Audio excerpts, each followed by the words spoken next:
I want to give you a real world example on how we use cash value life insurance to leverage to use the richest man in Babylon. Now remember, anytime you leverage from an asset, you should always be creating cash flow or getting into some sort of asset that's going to grow to repeat the process. Remember richest man in Babylon?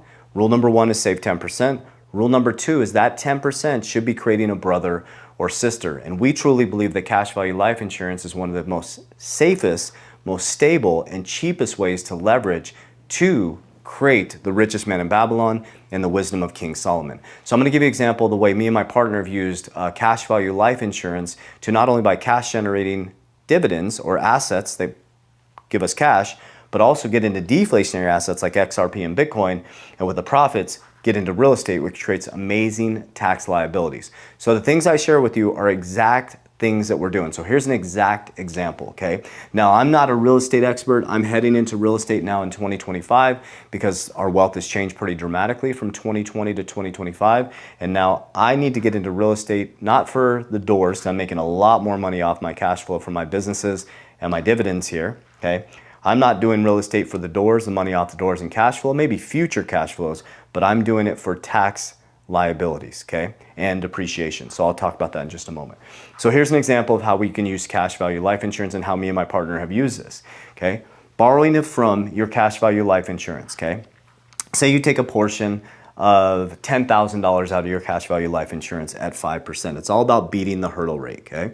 So you borrow $10,000 at 5%, very low cost from your cash value life insurance. Now we borrow from the insurance company.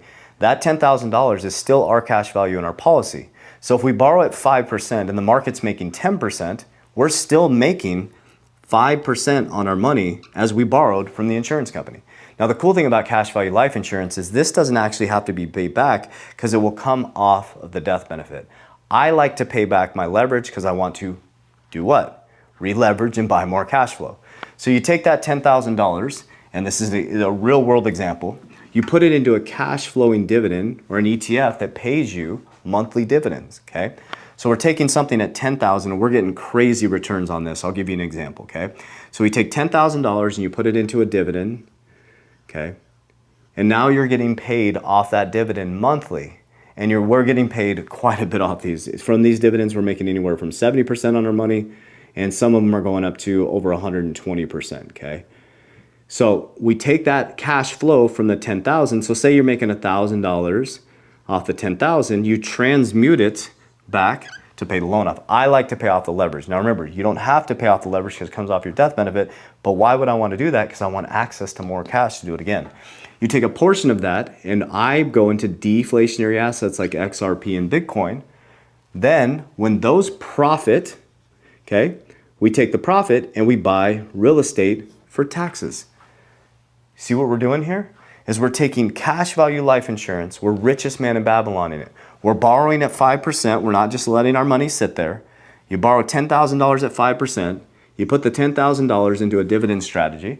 Okay, some of our dividends are paying anywhere from $500 to $1,000 off $10,000. You're paying off the leverage, okay? Knowing that this is high risk, you're paying off the leverage.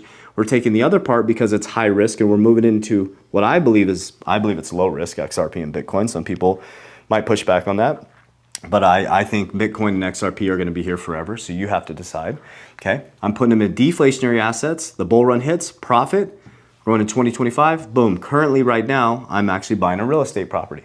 So these are real world examples of how we're using cash value life insurance, how we're using cash flowing dividends and cash flow, deflationary assets to build the generational wealth, okay? So this is an actual practical example, okay? So we're borrowing from our cash value, 5% is cheap, super cheap. Buying cash flowing dividends, okay? We're making money off those dividends, we're paying back the loan, we're taking a portion of it, we're buying more deflationary assets that are gonna go up pretty heavily in the bull run. You take some of the profits. Remember, I'm not selling any Bitcoin. It would be from XRP or any other deflationary asset.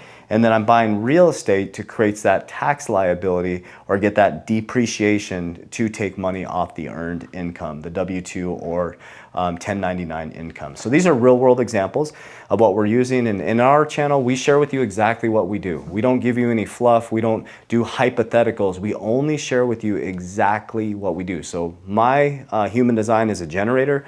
I go forward, I make mistakes, I build safety, and I come back and teach. So this is how we're multiplying our wealth dramatically, is we're not just letting our money sit there. We're creating cash generating businesses, cash generating dividends, getting cash flow, putting in things that are deflationary, they're gonna appreciate dramatically.